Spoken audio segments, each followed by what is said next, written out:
Magandang umaga. Narito na ang pinakahuli sa binabantayan nating si Bagyong Domeng na nasa typhoon category.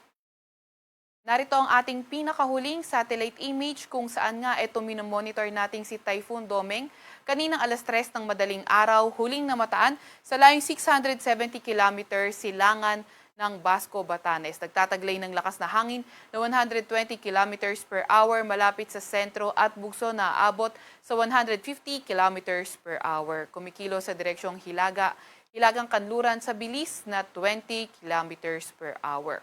Samantalang southwest monsoon naman o habagat ang nakakaapekto sa southern Luzon, Visayas, pati na rin sa may Mindanao area. Although sa mga malalakas na pag-ulan, walang direktang epekto itong si Bagyong Domeng sa atin, pero napag-iiba yung nito yung southwest monsoon o habagat kaya asahan nga din natin na magiging maulan sa malaking bahagi ng western side ng bansa. So, saan nga natin yung maulap na papawirin at mga kalat-kalat na pag-ulan? Pagkidlat at pagkulog dulot ng habagat, iyan ay sa lugar ng Metro Manila, sa may Calabarzon, sa may Mimaropa, Bicol Region, Western Visayas, Negros Island Region, sa may Zamboanga Peninsula, pati na rin sa may Barm. Kaya yung ating mga kababayan na inuulan ng mga nakaraang araw pa, pinag-iingat sa mga banta ng pagbaha o hindi kaya pagguho ng lupa. Samantalang yung trough o extension ng minomonitor nga nating bagyo, inaasahan natin na magdadala rin ng mga paulan sa may Central Luzon, sa may Cagayan, pati na rin sa lugar ng Isabela.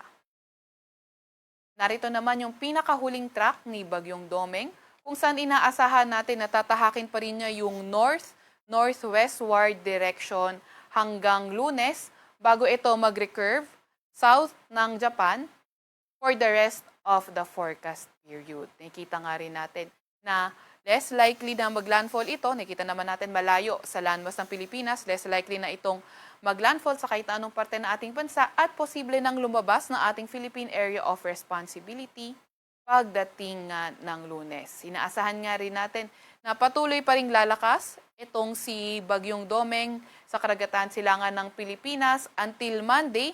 At pagdating nga ng Monday, posible na itong mag-gradualing humina. Meron din naman tayong nilalabas na weather advisory dahil sa southwest monsoon o habagat na napag-iiba yung nga ni Bagyong Domeng.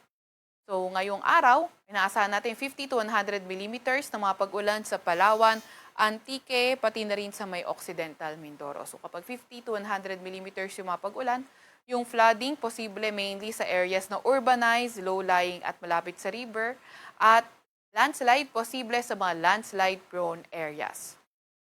By tomorrow naman, inaasahan pa rin yung 50 to 100 millimeters na pag-ulan sa Palawan, Occidental Mindoro, Antique, Iloilo, pati na rin sa may Guimaras. At pagdating ng Tuesday, June 2, 50 to 100 millimeters na mga pag-ulan posible sa may Zambales, Bataan, pati na rin sa may Batangas, Occidental Mindoro, sa may Palawan, Antique, Iloilo at Guimaras. So yung mga kasamahan natin sa Pag-asa Regional Services Division, patuloy na maglalabas ng mga heavy rainfall warning o kaya rainfall advisory, pati na rin thunderstorm advisory kung kinakailangan. Sa ngayon naman, wala pa rin tayong tropical cyclone wind signal at mababa na yung tsansa na magtaas tayo ng wind signal sa kahit na anong parte ng bansa. Gayunpaman, kagaya ng nababanggit natin kanina, ay napag-iiba yung nga nitong si Bagyong Domeng yung southwest monsoon o habagat, kaya asahan natin yung mga bugso ng mga malalakas na hangin ngayong araw sa malaking bahagi ng Visayas, Batanes, Cagayan, Calabarzon, Mimaropa, Bicol Region, Zamboanga del Norte, Misamis Occidental, sa may Misamis Oriental, Camiguin, Agusan del Norte, Dinagat Islands, Surigao del Norte, Sarangani, Davao Occidental, pati na rin sa may Davao Oriental. Bukas naman sa may Batanes, Babuyan Islands, Metro Manila, Calabarzon, Mimaropa, sa may Bicol Region, Panay Islands, Negros Island Region at Northern Samar. At pagdating ng Tuesday, June 2, sa may Batanes, Babuyan Islands, Aurora, Bulacan, Metro Manila, Calabarzon, Mimaropa, Bicol Region, Panay Island, Negros Island Region, pati na rin sa may Northern Samar. Wala pa rin naman tayong nakataas na gale warning sa kahit na anong dagat baybay ng ating bansa, pero asahan nga yung katamtaman hanggang sa maalong karagatan sa may bandang Northern Luzon at up to moderate na sea condition sa ilang bahagi sa nalalabing bahagi ng silangang bahagi ng ating bansa.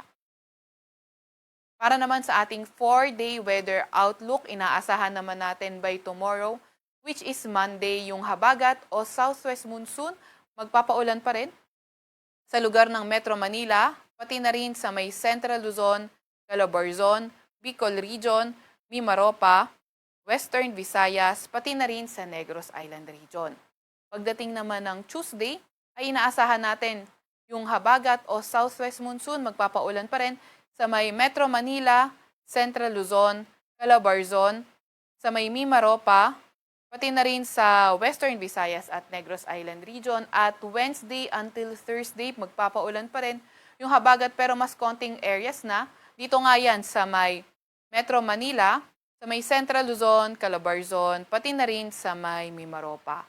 Pero dahil nga mahaba yung range na ating nabanggit, may tsansa pa rin itong magbago kaya patuloy pa rin tayo mag-antabay sa mga ilalabas na update ng Pag-asa. At iyan nga muna ang pinakahuli kay Bagyong Domeng at sa lagay na ating panahon. Mula sa Weather Forecasting Center ng Pag-asa, Veronica C. Torres, nag-uulat.